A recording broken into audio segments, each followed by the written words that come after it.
Ano ang mga social welfare services na gina-offer niyo sa barangay niyo din? Alam mo sa mga bagay ni Music, ang atong mission order, sa health, as elected official, duties and responsibilities naman ang kung ano ang information dissemination sa Muluyo, kuha ka magli o kung anong kinanglanon mo sa barangay, ara atong mga kagawad.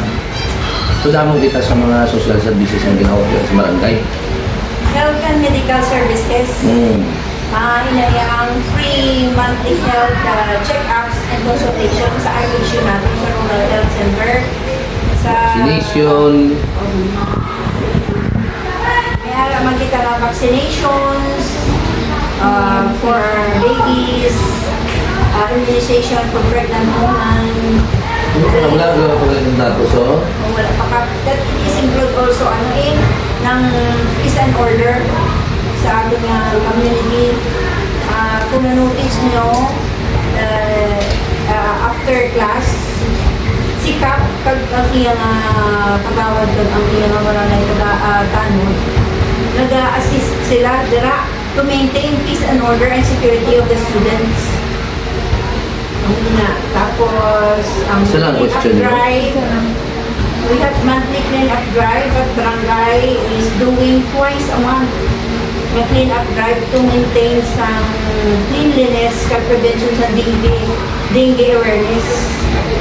Also, nag-public hearing ng sikap for those stray dogs sa aton nga barangay doon patano kita sa ano pala na yung To make it short, information dissemination kita.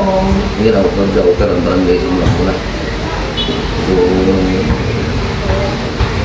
ng officer of the day, anong kinanglanan nyo sa barangay, any certification, ikagawad kita na matubang sa inyo. Every day. Kap talaga sa aton nga no, ang social services sa inyo, especially sa students. Kung tinanglan yung mga data, population data. So, may-ari kita dire, for now, hindi mo anay, na ngunit na sa amon ba lang maghambal, kundi makadto na lang ang tanan yung pinanglanan yung ara na. That is include sa social services for the students. Ano pa na? Ano pa ang ating sa financial assistance, si Punong Barangay, nag-a-assist sa ating community, mga constituents natin, kung mga boreal, sa financial assistance, hospitalization, ina-assist na nila pakatuloy sa municipality of Tumangas kay kinahanglan sa sikap na recommend sa ilan dito sa Banal para makabulog sa ilan, nag-support na kita sa mga PWDs, person with disabilities, dito ka ang nga sa mga sanitwasyon sa barangay nutrition sa scholar natin, nag-assist na siya sa mga malnourished na mga children. So, ang ginagawa mo sa barangay, sa social services financially, binabudgetan din sa barangay for their medicine, vitamins, milks, some foods sa mga gamay-gamay na mga nutritious na mga pagkaon para sa ila. Sa solo parents, financial assistance sa mga kasambahay, may ara kita nga RA for kasambahay nila.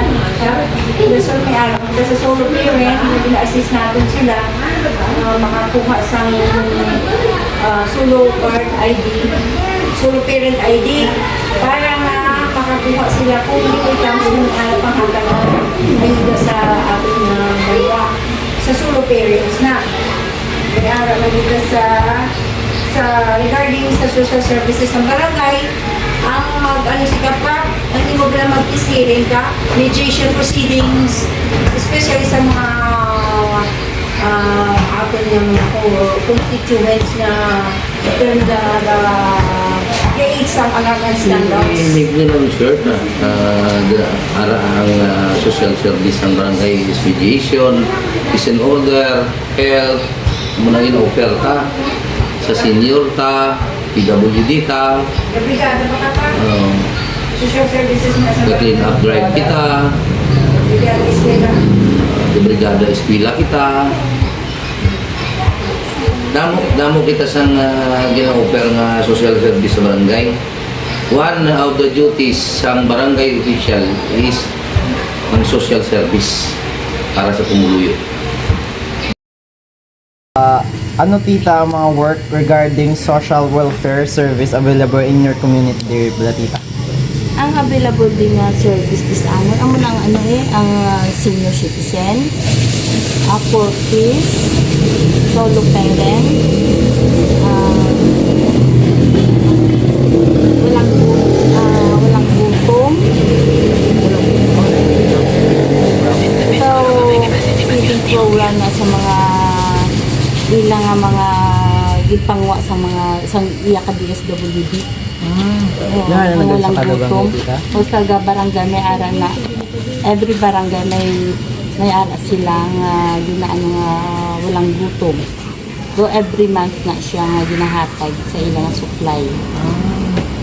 Okay. Tapos PWD, Good afternoon tita. Pwede kami tita interview. yes, Ang ako na question tita is ano ang mga social welfare services na available sa community nga diri sa Igor? Dili sa Rigor, bilang isa ka BHW, in-encourage namon ang mag-asawa or ang especially ang nailo isang panimalay na maglakat sa RSU sa health unit naton nga mag-inquire o kung mag-avail sa mga family planning kung paano mag-family planning. So may kita ng mga family planning ng mga pills, IUD, ang DMPA, tapos injectable kag ang gano'n siya sang ina-implant. Ano na siyang mga family planning na available sa aton yan, health center. Tama na siyang ginakulang para sa mga pag maggamay lang bala. Ang pagbata nila, may mga gap-gap, hindi nga daw sunod-sunod. Ano na siya. Prevention. Oo. Para maano man nila ilang pamilya na maggamay lang kag tanan matipanan nila kag matagaan nila sa mayong pag eskwela.